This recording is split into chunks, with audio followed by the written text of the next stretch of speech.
শাইতানু ইয়াফিরু মিনাল আযান, আযান দিলে শয়তান দৌড়ায় পালায়। সুবহানাল্লাহ, আযান দিলে শয়তান দৌড়ায় পালায়। এখন একটা হাদিস শোনাবো, হাদিস শোনার পরে সত্যি করে বলবেন আপনার ওই অবস্থা হয় কিনা। আগে হাদিসটা শুনেন।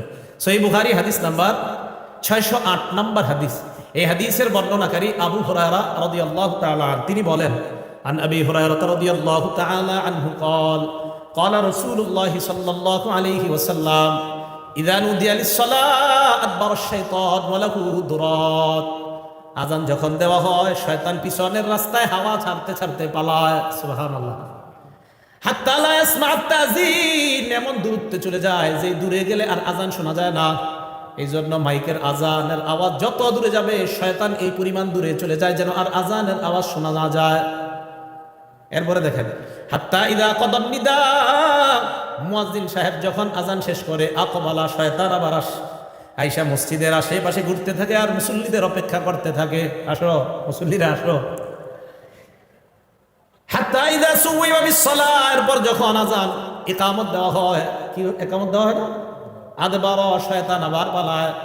হাত্তা লা ইয়াসমা আত-তাসবিহ, ইকামত যেন শোনা না যায় এই দূরত্ব পালায় যায়।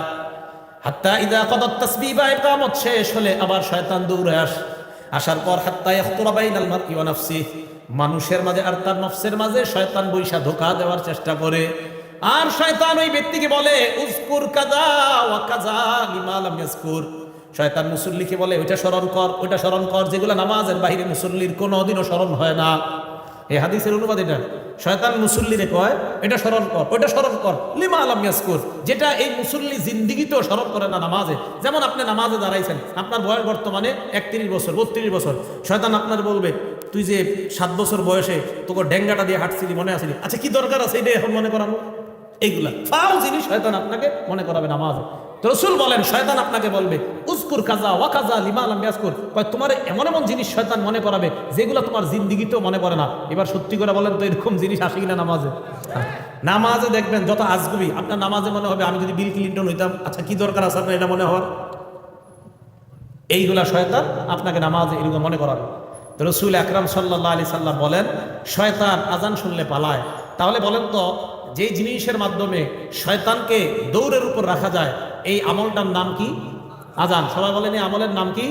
তো আমরাও চাই না, আমরাও ইনশাল্লাহ একদিন আমাদের এই অস্ত্র দিয়া শয়তানকে দৌড়ের উপর রাখবো। কারা কারা চাই ইনশাল্লাহ? তাহলে অন্তত জীবনে একদিন হলে আযান দিয়ে, যেন আপনার আযানে শয়তান দৌড়ের উপর থাকে। আল্লাহরে বলতে পারবেন, আল্লাহ ওরে একদিন দৌড়ের উপর আমি রাখছি। এখন কথা হলো, শয়তান আযান শুনলে কেন পালায়? 2 কারণ। বলেন কয় কারণ? হ্যাঁ, মনে রাখবেন। 1 নাম্বার, শয়তান আযান শুনলে পালায়, এই কারণে পালায়, হাত্তা লা ইয়াশহাদা লিল মুআজ্জিন ইয়াউমাল কিয়ামাহ, শয়তান যেন কিয়ামতের ময়দানে মুয়াজ্জিনের পক্ষে সাক্ষী না দেয়, তাই শয়তান পালায়। হাদিসে আসছে, আযান যেই শুনবে সেই সাক্ষী দিবে। তো শয়তান যদি শুনে, ও তো সাক্ষী দিতে হবে, তাই শয়তান পালায় যায় যেন মুয়াজ্জিনের পক্ষে আল্লাহর কাছে সাক্ষী দেওয়া না লাগে। 1 নাম্বার এই কারণে পালায়। 2 নাম্বার, শয়তান পালায়, ইবনে হাজার আসকালানী রাহমাতুল্লাহি আলাইহি বুখারী শরীফের ব্যাখ্যা গ্রন্থ লেখছে ফাথুল বারী 2 নম্বর খণ্ড 87 নম্বর পৃষ্ঠায় উনি লেখেন, লিআন্নাল আযানা দুআউন ইলা সালাতিল মুশতামিলা, কেননা আযান এমন এক আহ্বান, যে আহ্বান মানুষকে নামাজের দিকে ডাকে।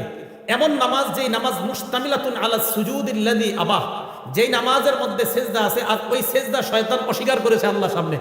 আল্লাহ বলছিল উসজুদু লি আদম, শয়তান সেজদা করে নাই। আল্লাহ বলছে শয়তানকে, ইবলিসকে বলছে উসজুদু লি আদম, আদমকে সেজদা করো। ইবলিস সেজদা করে নাই।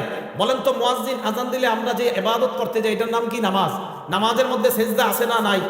তো যেই নামাজে সেজদা আছে, এমন নামাজের আহ্বান শয়তান এই জন্য শুনতে চায় না যে তোরা এমন এক কাজ করবি একটু করে সেজদা, যেই সেজদা অস্বীকার করার কারণে আল্লাহ আমার জান্নাত থেকে বের করছে। আমি এমন আযান শুনতে চাই না, তাই শয়তান আযান শুনলে পালায়া যায়, যেন ও আপনার আর আমার বন্ধু না হয়। কারণ ও তো সেজদা অস্বীকার করে, আমরা সেজদা স্বীকার করি, ও অস্বীকার করার জন্য পালায়া যায়। এই 2 কারণে শয়তান পালায়। 1 নাম্বার, কিয়ামতের ময়দানে যেন সাক্ষী দেওয়া না লাগে। 2 নাম্বার, নামাজের যে সেজদা, এই সেজদা তো শয়তান অস্বীকার করে আর আমরা স্বীকার করি, শয়তান পালায় এই কারণে। মুয়াজ্জিন তুমি যে নামাজের দিকে ডাকতেছো, আমি তো এই নামাজ স্বীকারই করি না, তাই আমি শুনতেও চাই না, তাই শয়তান পালায়। মনে থাকবে শয়তান কেন পালায়? আল্লাহ আমাদেরকে মনে রাখার তৌফিক দান করে।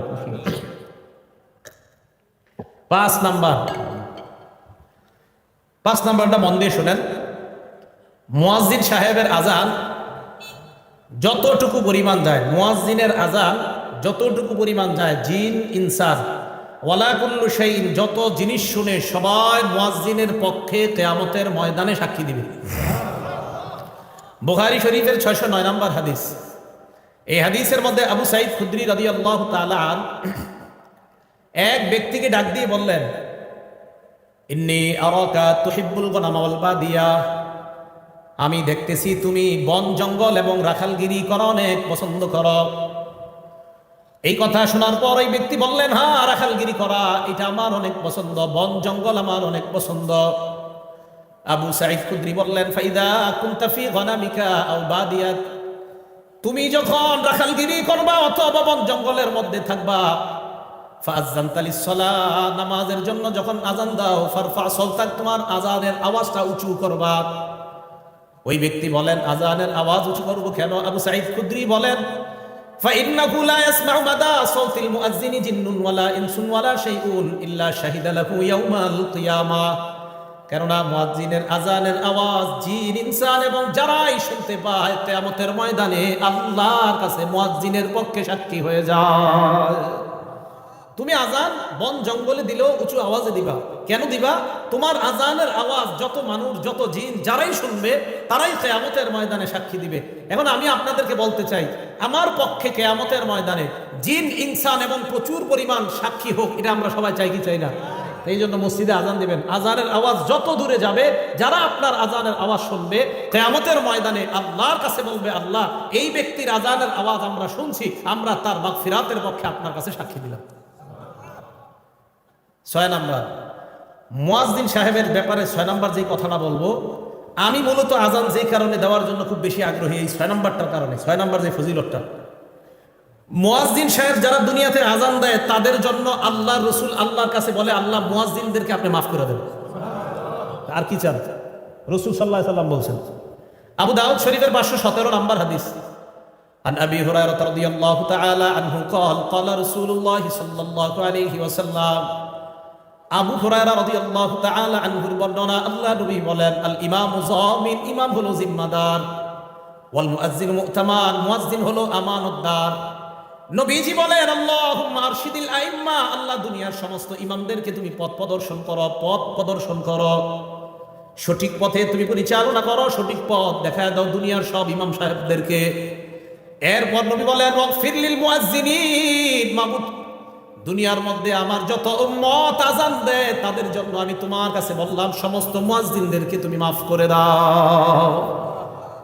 তাহলে আপনি আল্লাহ রসুলের দোয়া পাবেন, যে রসুল সাল্লাল্লাহু আলাইহি সাল্লাম মুয়াজ্জিনের জন্য আল্লাহর কাছে বলছে, আল্লাহ আপনি দুনিয়ার সব মুয়াজ্জিনদেরকে মাফ করে দেন। আমি আপনাদের কাছে জানতে চাই, এর চেয়ে বড় আর দোয়া কি চান? যে রসুল সাল্লাল্লাহু আলাইহি সাল্লাম যারা আজান দেয় তাদের জন্য দোয়া করে বলে, আল্লাহ মুয়াজ্জিনদেরকে আপনি মাফ করে দেন। তাহলে বলেন, আমরা সবাই ইনশাআল্লাহ আজান দিতে রাজি আছি তো? ইনশাআল্লাহ।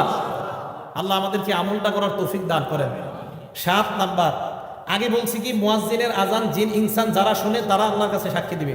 7 নাম্বার ফজিলত, মুয়াজ্জিনের আজানের আওয়াজ যত দূর পরিমাণ যায় ওই পর্যন্ত শুষ্ক এবং ভিজা যত বস্তু আছে সমস্ত বস্তু কিয়ামতের মাঠে আল্লাহর কাছে সাক্ষী দিবে। শুধু তাই না, মুয়াজ্জিনের আজান যেই পরিমাণ দূরে যায় ওই পরিমাণ, মানে এরকম লম্বা পরিমাণ পর্যন্ত তার গুনাহ মাফ করে দেওয়া হয়। দলিল আবু দাউদ শরীফ 515 নাম্বার হাদিস। এই হাদিসের বর্ণনাকারীও আবু হুরায়রা রাদিয়াল্লাহু তাআলা আনহু। عن أبي هريرة رضي الله تعالى عنه قال قال رسول الله صلى الله عليه وسلم, আবু হুরায়রা রাদিয়াল্লাহু তাআলা আনহুর বর্ণনা, আল্লাহ নবী বলেন, আল মুয়াজ্জিনু ইউগফারু লাহু মাদা সাওতিহি, মুয়াজ্জিন যখন আজান দেয়, ইউগফারু লাহু মাদা সাওতিহি, তার আজানের আওয়াজ যে পরিমাণ দূরে যায় ওই পরিমাণ পর্যন্ত তাকে ক্ষমা করে দেওয়া হয়। আজান জোরে দিবেন, যদি মাইক না থাকে, কারেন্ট না থাকে তো জোরে দিবেন। আগের দিনে মুরব্বীরা আজান দিলে 2-3 মাইল দূর থেকে শোনা যাইত। এখন আমরা খানা খাদ্যে সব ভেজাল ঢুকছে, আওয়াজও কম, আজানের অত আওয়াজও হয় না। আর দালান কোঠায় এত বাড়ছে যে আজানের আওয়াজ এখন দূরেও যায় না।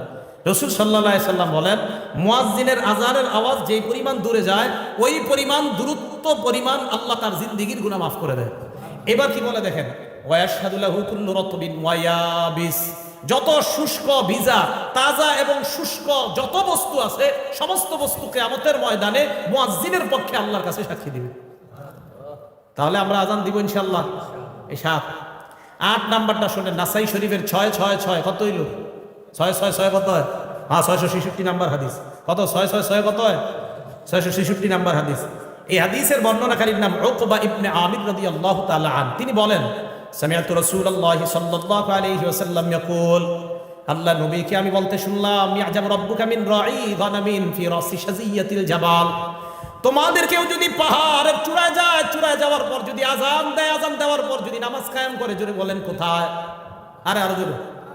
তোমাদের কেউ যদি পাহাড়ে যায়, যাওয়ার পর পাহাড়ে যদি আজান দেয়, এই পাহাড়ে যে ব্যক্তি যায় ওই রাখালকে দেখে আল্লাহ আশ্চর্য হয়ে যায়। সুবহানাল্লাহ। রাখাল পাহাড়ের উপরে গেছে, আল্লাহ তাকে দেখে আশ্চর্য হয়। কেন?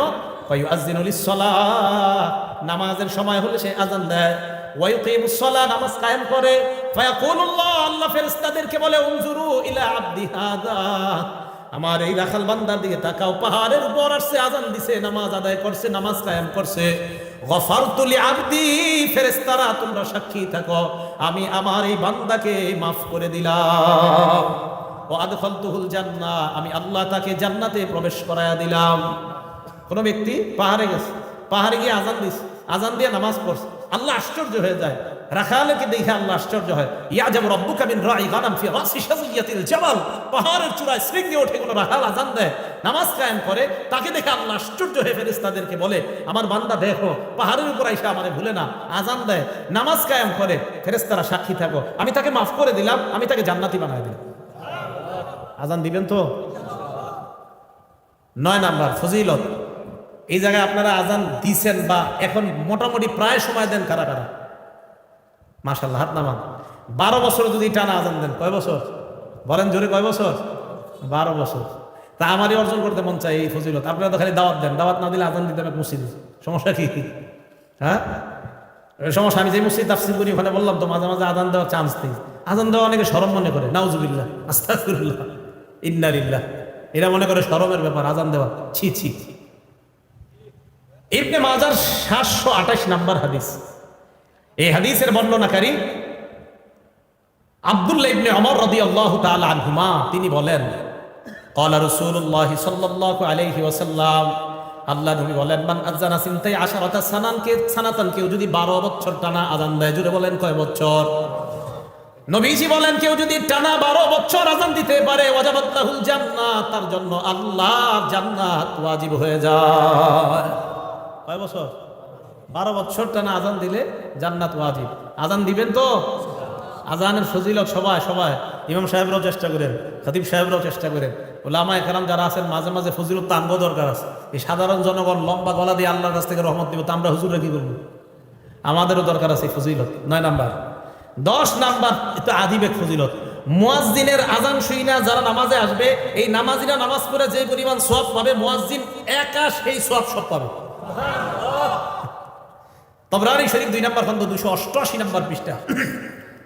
এই পৃষ্ঠায় আছে আবু উমামা বাহিলী রাদিয়াল্লাহু তাআলা আনহুর বর্ণনা। দেখেন কি কয়, আজরুহু আজরু মান সাল্লা মাআহ, আজরুহু আজরু মান সাল্লা মাআহ, মুয়াজ্জিনের প্রতিদান ওই পরিমাণ যেই পরিমাণ মুসল্লি তার সাথে নামাজ পড়েছে, তারা যেই পরিমাণ সওয়াব পাবে, মুয়াজ্জিন ওই পরিমাণ সওয়াব আল্লাহর কাছ থেকে পাবে।